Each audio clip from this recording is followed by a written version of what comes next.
মুসলমান, শুধু কি তাই,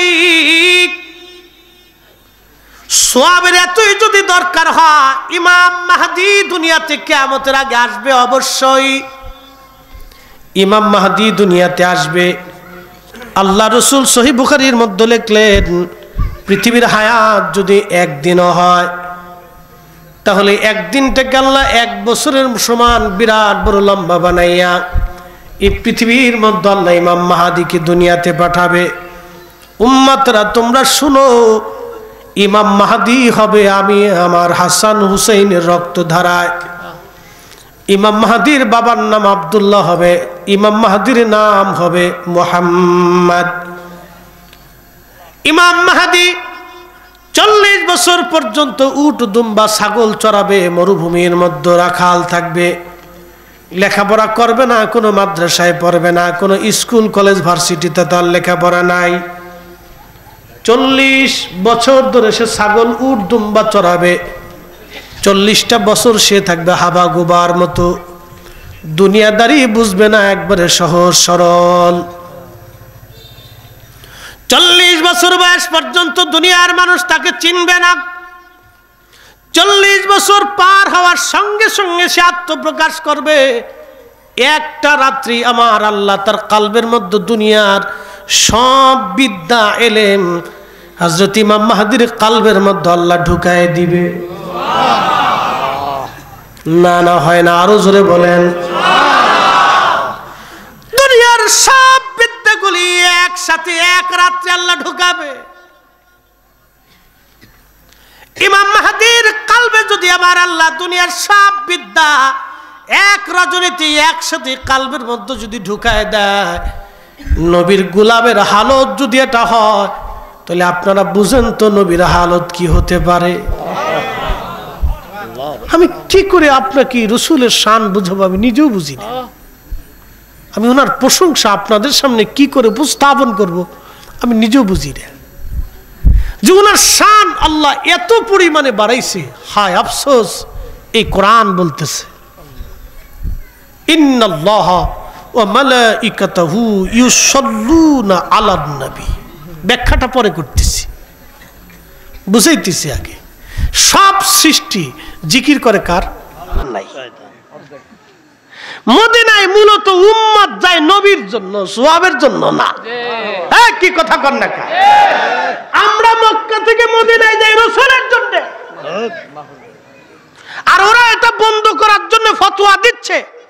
তার মানে বোঝা গেল ওরাই হলো আজাজিলের ভাই, শয়তান, নবীর দুশমন। আপনাকে বুঝে যেতে হবে। কলাখালে 1000, এখানে 500 জন প্রতি। মদিনাতে 50,000 জন প্রতি 1 রাকাতের সওয়াব, আর মসজিদে হারামে বাইতুল্লাহ শরীফে 1 লক্ষ রাকাতের সওয়াব। যদি আপনার সওয়াবের দরকার হয়, তাহলে আপনি কাবা থেকে তো সওয়াব পেয়ে যাচ্ছেন, মদিনায় আসার তো দরকার নাই। শত শত মাইল দূরে কাবা থেকে মদিনায় এই আজ থেকে 1300, 1200, 1000, 700, 800 বছর আগে ওই উটের পিঠে চড়ে পায়ে হেঁটে দিনের পর দিন পরিশ্রম করে হাজিরা কেন মক্কা থেকে মদিনাতে আসবে? কি দরকার ছিল তাদের? বিশ্ববিখ্যাত বড় বড় ইমাম যারা সারা রাত আল্লাহর ইবাদতে কাটাইছে, এত নেকির দরকার তারা ছিল, তারা হেরেম শরীফে নামাজ বাদ দিয়ে মদিনাতে চলে আসছে। কারণটা কি?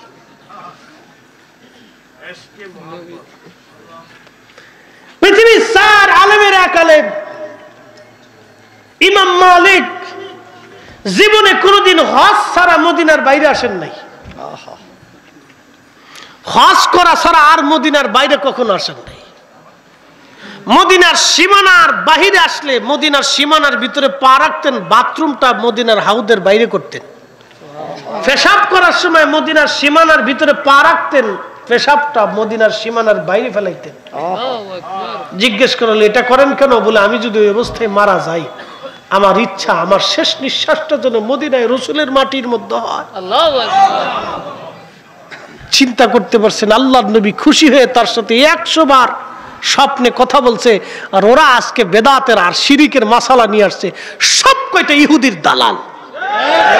এই কথা বলেন না কেন? জোরে বলে। সব কয়টা ইসরায়েলের দালাল। ওরা মুসলমানের ঈমান নষ্ট করার জন্য আসছে। এই হক কথা যখন আমরা বলি তখন আমরা হইছি মাজার পূজারি, আমরা হইছি পীর পূজারি, আমরা ওই মাযহাবের অন্ধ মুকাল্লিদ হইছি। আমরা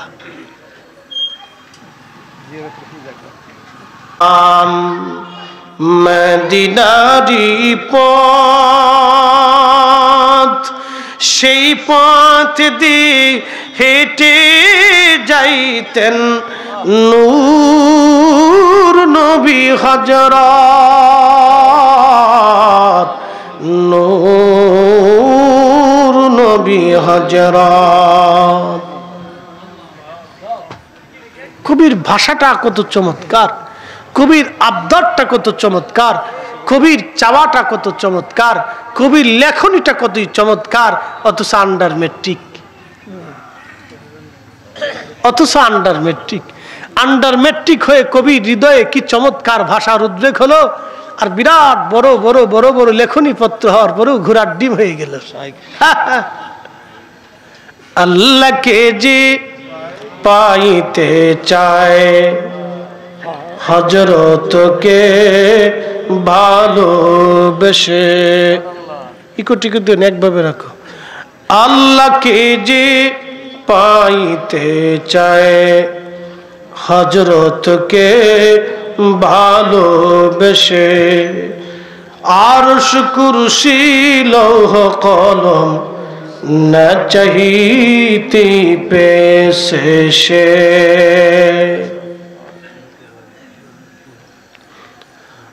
বরুড়ার মুসলমান, এবার যুক্তি দিয়ে বুঝাই, এক রাকাত নামাজ পড়লে হেরেমে নামাজের সওয়াব পাবেন আপনি 1 লক্ষ,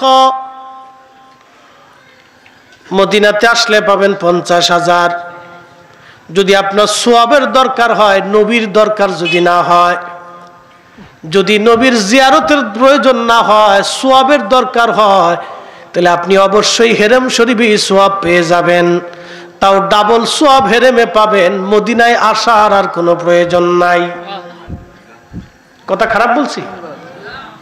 আমি এরপরে মাহফিলে যাব কলাখাল। কলাখালের আল্লাহরা ঘোষণা দিল আমার মাহফিলে আসলে জন প্রতি 1000 টাকা, আর আপনারা ঘোষণা দিলেন আমরার মাহফিলে আসলে জন প্রতি 500 টাকা।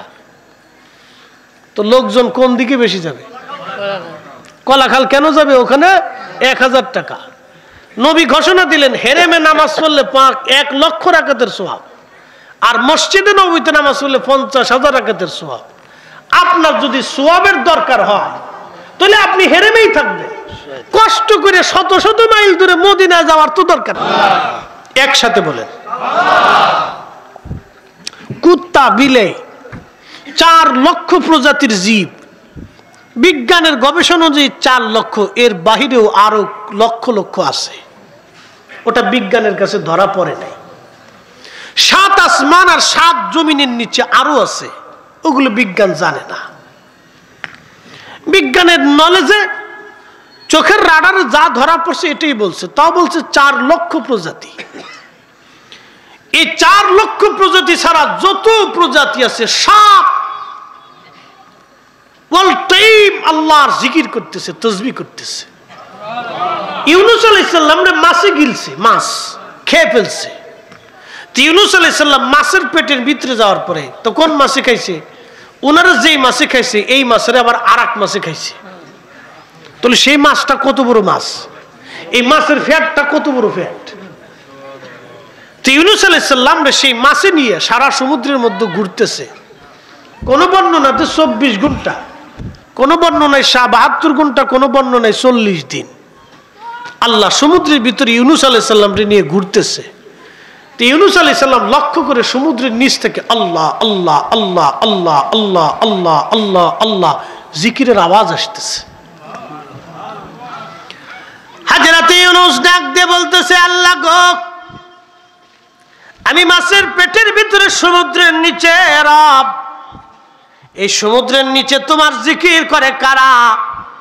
আল্লাহ ডাক দেখে ইউনূস রে, সমুদ্রের নিচে মাছে জিকির করে, পানিতে জিকির করে, সমুদ্রের বালু জিকির করে, সমুদ্রের শ্যাওলায় জিকির করে, সমুদ্রের পোকা, সমুদ্রের পাথর, সমুদ্রের যত প্রাণী আছে সব আমি আল্লাহ জিকির করতেছে। এই জন্য তুমি ইউনুস সেই জিকিরের আওয়াজ শোনো। চিৎকার মেরে জোরে বলেন আল্লাহু আকবার। সব সৃষ্টি যখন জিকির করে আল্লাহর, আল্লাহ জিকির করে আমার নবীর। না নাচতে হয়ে গেল আরো জোরে। সব সৃষ্টি জিকির করে কার? আল্লাহ জিকির করে আমার নবীর। ইন্নাল্লাহা ওয়া মালাইকাতাহু ইউসাল্লুনা আলান নবী। নিশ্চয় আল্লাহ এবং সব ফেরেশতারা আমার নবীর শানে দুরূদ প্রেরণ করতে থাকে। এখন আমরা তো দুরূদ পড়ি আল্লাহুম্মা সাল্লি আলা সাইয়্যিদিনা মাওলানা মুহাম্মদ, কিন্তু আমার আল্লাহ তোর বলেন আল্লাহুম্মা সাল্লি আলা সাইয়্যিদিনা মাওলানা মুহাম্মদ। এটা তোর আল্লাহ বলে না, ফেরেশতারাও বলে আল্লাহুম্মা সাল্লি আলা সাইয়্যিদিনা মাওলানা মুহাম্মদ। জিনেরাও পড়ে আল্লাহুম্মা সাল্লি আলা সাইয়্যিদিনা মাওলানা মুহাম্মদ। মানুষেরাও পড়ে আল্লাহুম্মা সাল্লি আলা সাইয়্যিদিনা মাওলানা মুহাম্মদ। কিন্তু আমার আল্লাহ তোর আল্লাহুম্মা সাল্লি আলা সাইয়্যিদিনা মাওলানা মুহাম্মদ তোর আল্লাহ পড়ে না। তাহলে আল্লাহর দুরূদ কি? আল্লাহর দুরূদ হচ্ছে একটা সেকেন্ডের জন্য আল্লাহ তার নবীকে ভুলে না। সুবহানাল্লাহ হবে আরো জোরে। একটা সেকেন্ডের জন্য আমার নবীর ইজ্জত আল্লাহ কমায় না, খালি বাড়ায়। একটা সেকেন্ডের জন্য আল্লাহ তার নবীর উপরে সাকিনা বন্ধ করে না। একটা সেকেন্ডের জন্য আমার আল্লাহ তার নবীর উপরে বেজার হয় না। একটা সেকেন্ডের জন্য আল্লাহ তার নিজের ভালোবাসা থেকে নবীর জুদা করে না। চিৎকার মেরে বলবেন আল্লাহু আকবার। এটার নাম আমার নবীর দুরূদ। কুরআন থেকে আপনাকে নবীর শান বোঝাইলাম। এই জন্য ওই নবীর দলে যারা, তারাই মুক্তির জামাত, তারাই আহলে সুন্নাত ওয়াল জামাত। কথা কয়। এই কিতাবের নাম কি? কোরআন শরীফ, কোরআনুল করিম, কোরআনুল মজিদ। মনোযোগ দেন। এই কাবারের নামও কি কোরআন? এটার নাম কাবার। বানাইছে প্লাস্টিক দিয়ে আর হলো আপনার কাগজ দিয়ে। কাগজ বানাইছে কি দিয়ে? না, কাগজ বানাইছে গাছ হতে পারে, বাঁশ হতে পারে, ওই আখের সুবলা হইতে পারে, তারপরে আপনার পাটের খড়ি হইতে পারে। এটা দিয়ে এই কাগজ বানাইছে। আর প্লাস্টিকের গাছ আছে আলাদা, এটার গাছ থেকে প্লাস্টিক আসে। এটা একটা ধরনের কষ। তো মনোযোগ দেন। সুমাটা যখন দেন তখন কাবার উড়াই দেন না, কাবার সহ দেন। দাম হয়ে গেছে। কোরআনের সাথে লেগে থাকার জন্য কাবারের কি দাম চিন্তা করতে পারছেন? একসাথে বলবেন আল্লাহু আকবার। উম্মত যখন রাসূলের প্রেমের সাথে যুক্ত থাকে তখন উম্মতের দাম বাড়ে। আর উম্মত যখন রাসূলুল্লাহর প্রেম থেকে জুদা হয়ে যায় তখন এই কাবার জুদা হইলে যেমন দাম থাকে না, আর কাবার যখন কোরআনের সাথে লেগে থাকে তখন এটার দাম থাকে। উম্মত যখন রাসূলুল্লাহর প্রেমের সাথে যুক্ত থাকে তখন উম্মতের দাম আল্লাহর কাছে বাড়তে থাকে, বাড়তে থাকে, বাড়তে থাকে। এজন্য খাজা হুজুর মাইনুদ্দিন চিশতি আজমেরী সেঞ্চুরি দাম বেড়ে গেছে, হুজুর গাউসে পাকের দাম বেড়ে গেছে, মুজাদ্দিদ আল ফিসানি সেরহিন্দির দাম বেড়ে গেছে, বাহাউদ্দিন নাকশবন্দ বুখারীর দাম বেড়ে গেছে, শাহজালাল ইয়ামানি মুজাররিদির দাম বাড়ছে। খালি দামই বাড়ে নাই, যায় নামাজ বিছে সুরমা নদী পার হয়ে গেছে। প্রশ্ন করি, জবাব দিবেন। সুরমা নদী কিন্তু আমরা এখনকার মতো দেড়াইতে নদী ছিল না। 800 বছর আগের সুরমা বিরাট বড় নদী ছিল। এখন যারা আইসে আমরা বুকের উপর নামাজ পড়ানো শিখাইতেছে ওদেরকে জিজ্ঞেস করবে, ও বেটা, ও মনু, বরিশালের ভাষায় করতে হবে, এ মনু, তোমরা যদি এতই পারো তো যাই নামাজ তোমরা ওই পদ্মা নদীতে বিছিয়ে দিয়ে তোমরা যত শায়েখ আছে এ সব এসে দোয়া কালাম করে ফু দাও, ফু দিয়ে তারপরে ওই জাই নামাজ দিয়ে তোমরা একটু পদ্মা নদী পারাও। যদি পার হইতে পারো তাহলে আমরা সুন্নি হুজুর যারা আছি সব একবারে বিনা দলিল তোমরা মাইনে নিব। আর যদি পার হইতে না পারো তাহলে জুতা কিন্তু মাটিতে পড়বে না। কি কথা কন না, জোরে বলে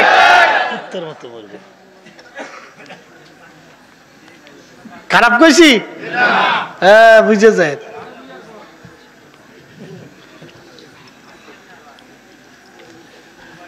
আল্লাহু আকবার, বোঝাটা জরুরি। প্রিয় মুসলমান, বরুড়ার মুসলমান ভাই, বারবার যে বরুড়ার মুসলমান কোন একজনের কানে কানে কয়, আমগো গ্রামটার নাম কত কয় না, মেহেরবাড়িয়া, মেহের সাতবাড়িয়া, এটা বিরাট বড় না, আমার কানে কানে কইয়া গেছে মেহের সাতবাড়িয়া।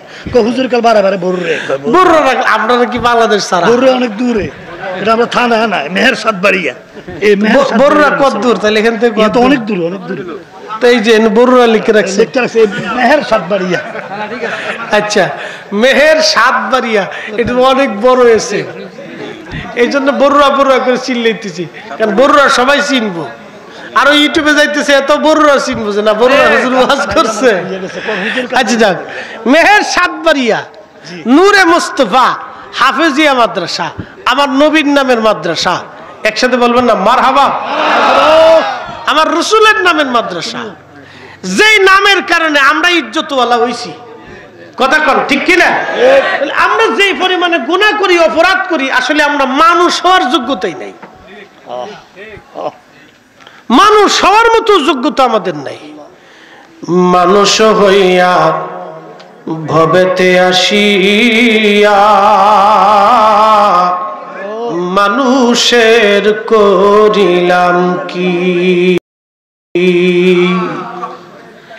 আমি নবী না মানিলাম, কি যে ভুল করিলাম।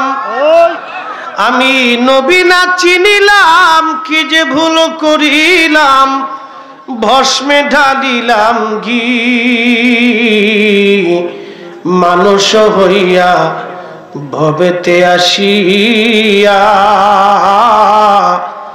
মানুষের করিলাম কি?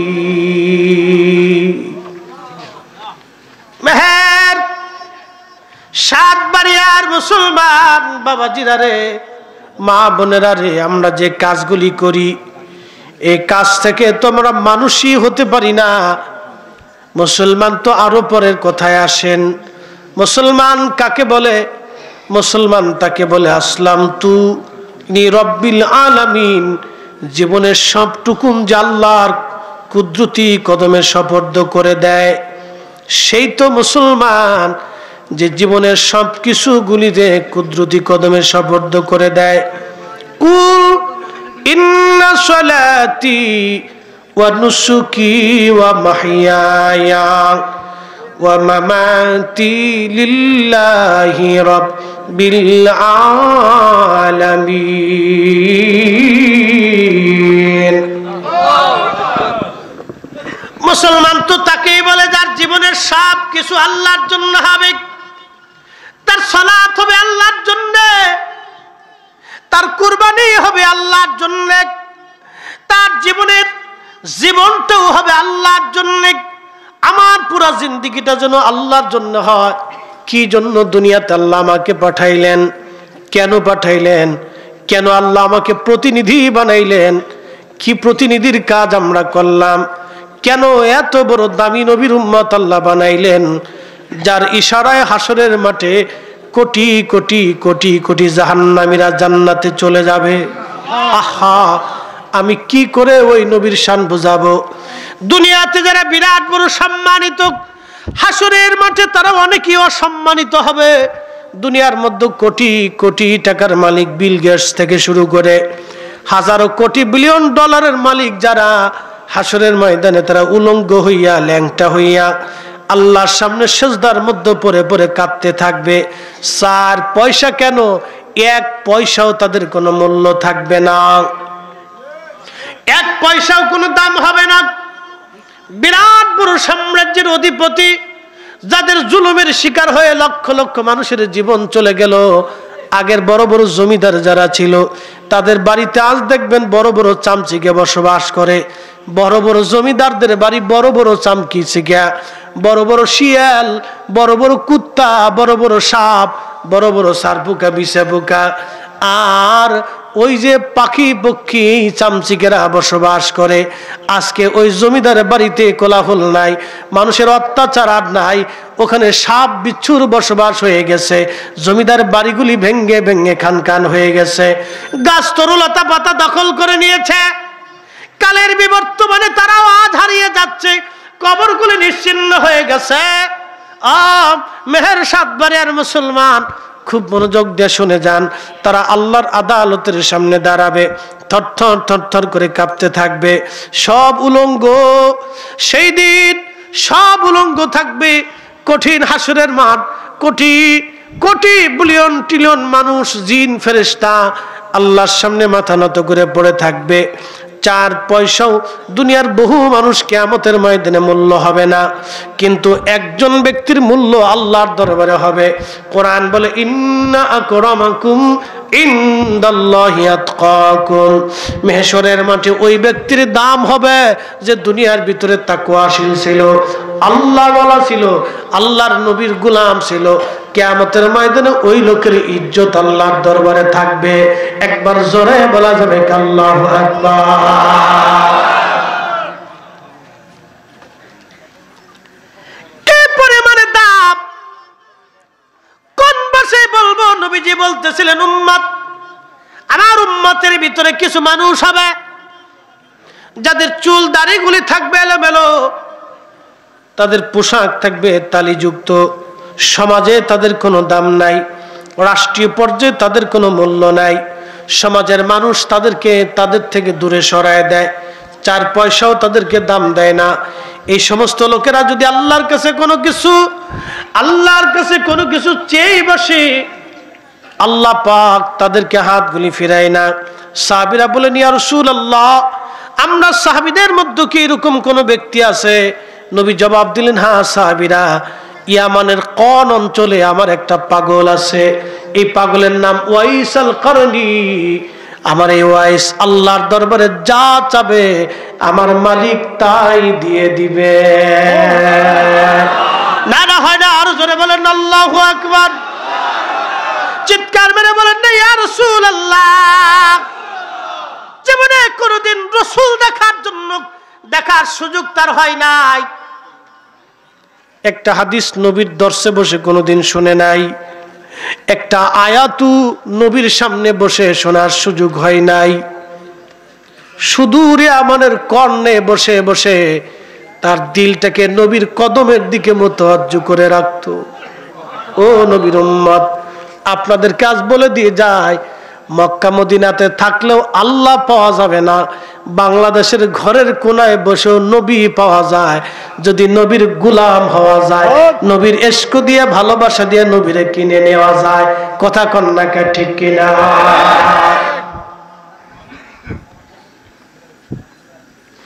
মক্কার ইমাম হলেও মিলবে না, মদিনার মসজিদের ইমাম হলেও হবে না।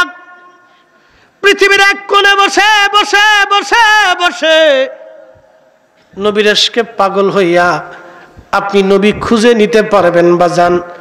ওয়াসাল কান্ডির মতো পাগল হওয়া লাগবে আপনাকে। ইশক দিয়া ভালোবাসা দিয়ে নবী কিনে নিতে হবে।